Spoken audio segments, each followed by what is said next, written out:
It's Mon Mothma's HoloNet, and we're just posting on it. Welcome back to Mothmanet News and our 50-day countdown to the Mask of Fear by Alexander Freed. Today we're talking about the Return of the Jedi one-shot comic, The Rebellion. I was honestly so hyped for this comic back in summer of 2023 when it came out. My first Mon Mothma cosplay is actually from this one-shot. I actually adore the design choices that were made for it. So in this story, the Rebellion is made aware that there will be an attempt on Mon Mothma's life very soon. Of course, she has a bounty on her head. The Empire wants her dealt with. This isn't something that is a unique issue for the Rebellion. They seem like they've been through this several times where they're like, hey, someone wants to kill you, and she's like, what's new? While details can't be confirmed, there is the guarantee that it is serious and it will be happening soon. This is not long before the Battle of Endor and the big moment that first introduced fans to Mon Mothma. So we as the reader know that she will survive this because she has beautiful, beautiful plot armor that protects her all the way up to at least Bloodline by Claudia Gray. So she is good.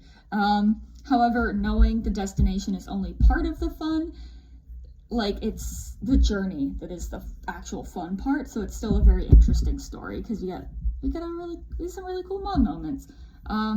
Akbar attempts to talk Mon out of meeting up with one of her agents, who contacts her and informs her that he has important intel for the Rebellion, because of course he does.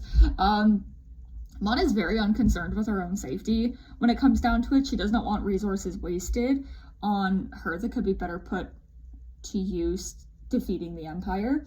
So Akbar then enlists Kez Darren and Shara B to protect her. Because, as he says, she's being selfless in a way that the Empire couldn't predict. If the Empire actually knew anything about Mon, they would be able to predict her being as selfless as possible, but I guess that just shows that they really don't understand when people are good. Mon is very much accepting of the idea that she just might die for the Rebellion in securing this information, but in knowing about the threat, she can therefore be prepared for it as well.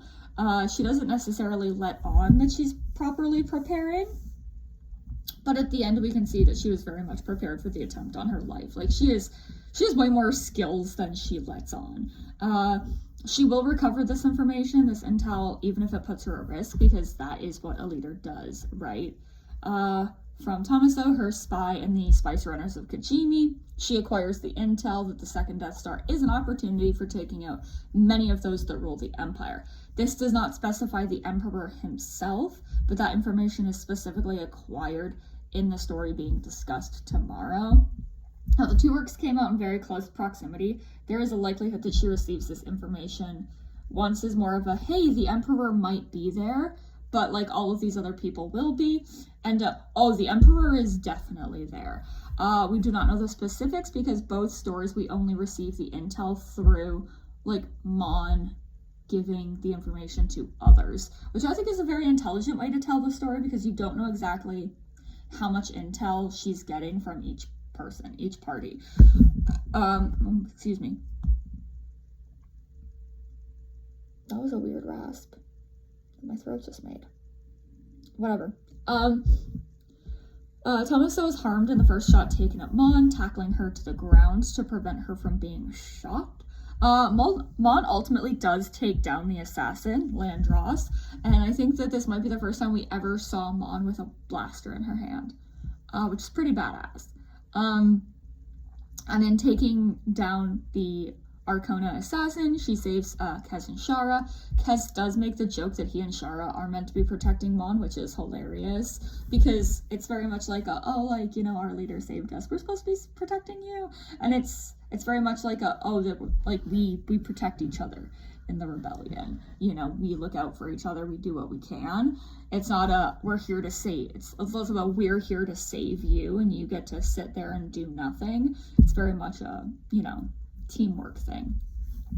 Anyways, I'm really grateful for the 40th anniversary here of Return of the Jedi. 2 really great stories were told that involved Mon being a hero, especially because I don't think as many folks see her as a hero, and I hope that has changed since then. She may not typically pick up a blaster, but she is a hero in her own right and ought to be treated as such, even if she denies her heroism at every turn. There was a lot about the 40th anniversary of Return of the Jedi that disappointed me with regards to Mon. For example, Caroline Blackson was not on the 40th anniversary panel at Star Wars Celebration. The only woman that was there at all was Ming-Na Wen, who was the moderator. And I know I talked a lot about this like back at the convention. I was like, I was planning on going to this, but seeing that it's just all men kind of peeves me off. So I ended up not going to that panel for that reason, because I was like, literally my favorite character debuted in this movie, and this is a panel about it. She is going to be at this convention. You couldn't move the day or be like, hey, can you come for an extra day to be on this panel? Like, now again, I don't know if maybe she was invited to the panel and turned it down, but whatever. There were also other women in Return of the Jedi that I'm fairly certain would have loved to have been on the panel that just weren't there. Yeah, and I wasn't the only person who mentioned this and was slightly disappointed in the like panel itself. This is no shade to any of the men. Like, there were some really awesome men on that panel, but I was like, I could hang out with my friends and do like these like meetups and do all this stuff, or I can go to this panel, right? And yeah, so it's really nice to know that Star Wars did not forget about Mon Mothma in the 40th anniversary year for Return of the Jedi, and her legacy like got to shine a little bit, and we got some really interesting character stories for her. Yeah. Sorry about that little rant. Not sorry.